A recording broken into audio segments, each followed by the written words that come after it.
Bonjour, il y a quelque temps, il y a même un bon bout de temps, je vous avais présenté les armures mâles et femelles zentradiennes, des maquettes d'Imai, si je me rappelle bien, qui étaient sorties donc à l'occasion de la diffusion de Macross au Japon en 1982. Alors je me rappelle plus exactement de l'échelle des maquettes en question, mais je vous mettrai le lien à la fin de cette vidéo. Et j'ai remis la main sur ce kit de Yellow Submarine, qui est en fait un garage kit qui reprend le design de l'armure femelle zentradienne, Meltran, donc, mais tel qu'on voit cette armure zentradienne dans le film de 1984 de Macross. Alors, la différence principale, c'est la couleur. Au lieu d'être verte, comme dans la série, l'armure femelle zentradienne de Miria est rouge, qui est quand même sa couleur, effectivement, de prédilection. Elle a une armure femelle zentradienne de base dans la série, et ensuite, tout ce qu'elle pilote dans Macross, jusqu'à Macross 7, ça a toujours été rouge. Donc, le rouge, c'est sa couleur.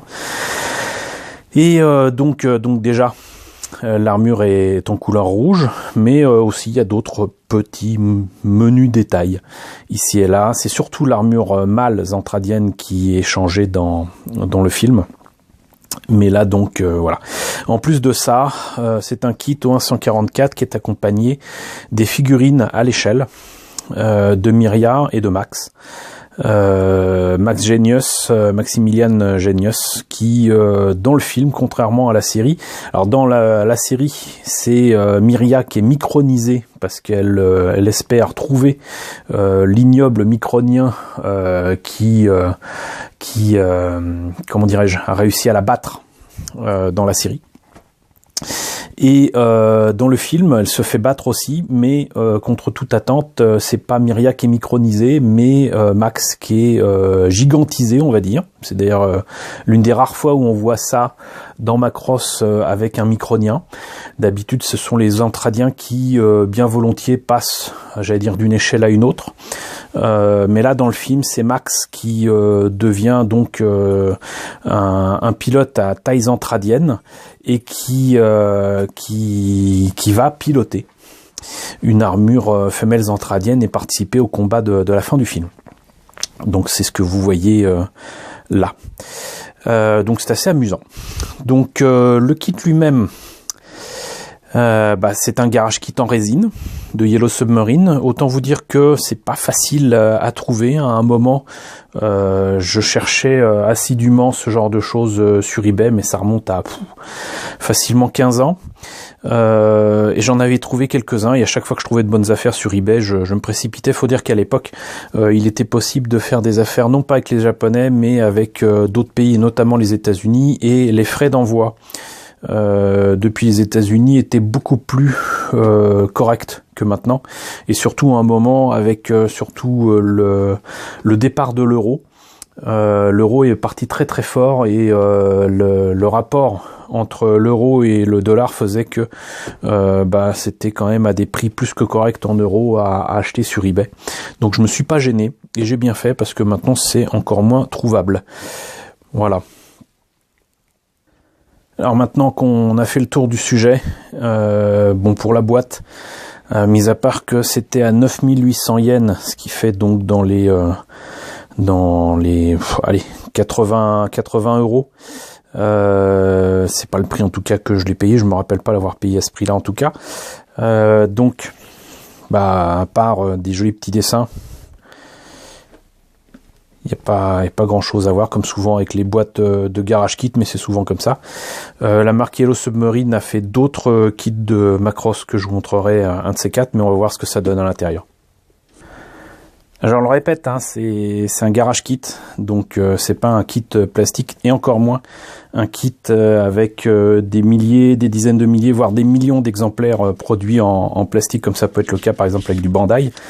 Donc c'est parfois limité à quelques centaines d'exemplaires, quelques milliers d'exemplaires, mais voilà, c'est du garage kit. Faut pas s'attendre à des prix ou comment dirais-je, a une qualité de production industrielle.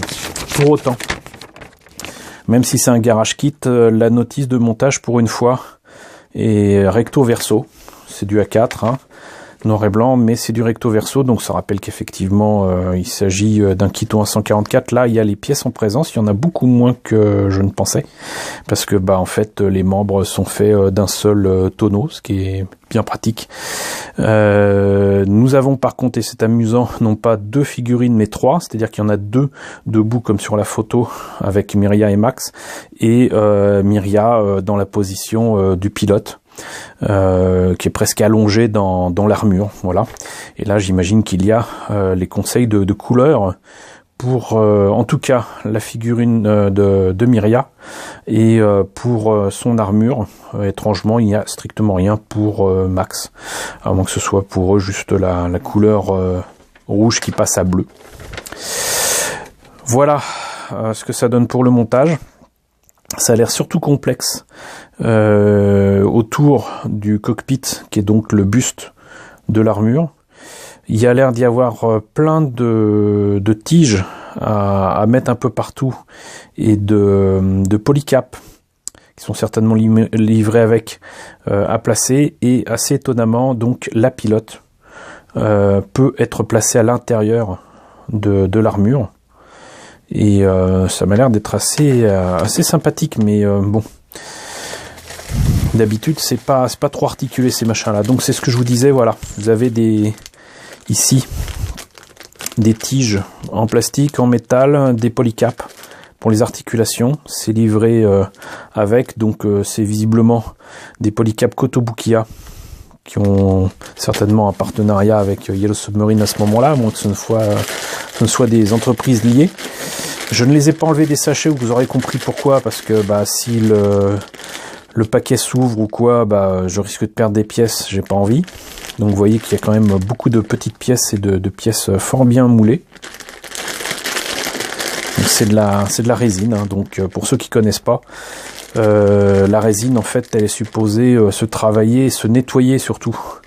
Dans un premier temps, faut vraiment pas hésiter à lui faire prendre 2 ou 3 bains avec de l'eau un peu tiède, mais surtout du liquide vaisselle pour enlever tous les produits qui permettent de démouler la pièce du moule. Donc ça c'est très important, très important, parce que sinon la peinture tiendra mal. Donc pas hésiter à nettoyer plus d'une fois. Là nous avons l'arrière de l'armure, donc on devine un petit peu ici la taille du truc, hein. C'est pas super grand, mais c'est quand même apparemment de qualité. Et dernier sachet, les bras et les figurines qui sont donc du coup proches de, je dirais, du 1.24. Je dirais que c'est proche du 1.24 et du 1.35, si c'était des personnages humains à taille réelle. Mais voilà, c'est supposé donc être des Entradiens au 144. Donc vous voyez, vous avez Max, Myria, et ici Myria dans son cockpit. Et là, donc là, ici au moins une des jambes. Et je peux vous dire que les pièces sont magnifiques. Vraiment magnifiques. Est-ce qu'on a autre chose? Non. Un certificat, j'imagine, de la qualité des pièces vérifiées. Mais pas de décalco. Et rien d'autre que ça. Cette petite photo en couleur sur la boîte. Voilà. J'en ai fini pour la présentation de ce kit. J'en profite quand même pour vous rappeler que ce week-end, premier week-end de juin 2018, je serai présent à 2 événements. Le premier à Mimizan avec Fana Manga. Je n'y serai présent que le samedi. Et ensuite je vais à un salon avec rencontre d'auteurs à Pont, qui est pas très loin de Bordeaux. Et ça sera pour dimanche.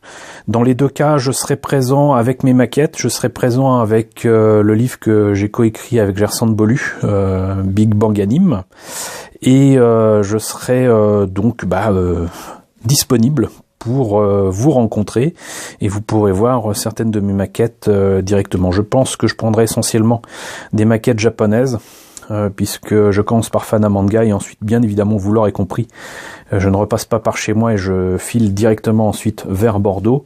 Donc ça sera essentiellement des maquettes japonaises et très certainement du Gundam. Mais vous verrez bien. Donc voilà, j'espère vous y voir nombreux. Je vous mets les liens dans la description de la vidéo. J'espère en tous les cas que cette présentation vous aura intéressé. N'hésitez pas à me dire ce qu'il en est dans la section commentaires. N'hésitez pas à liker, n'hésitez pas à partager. Coucou à tous les nouveaux abonnés qui nous ont rejoints si nombreux ces dernières semaines. Et coucou aux grands anciens. Voilà, toujours façon Cthulhu. Et je vous dis donc, j'espère à très bientôt pour ce week-end, ou sinon très vite pour la présentation d'anciennes maquettes de Macross.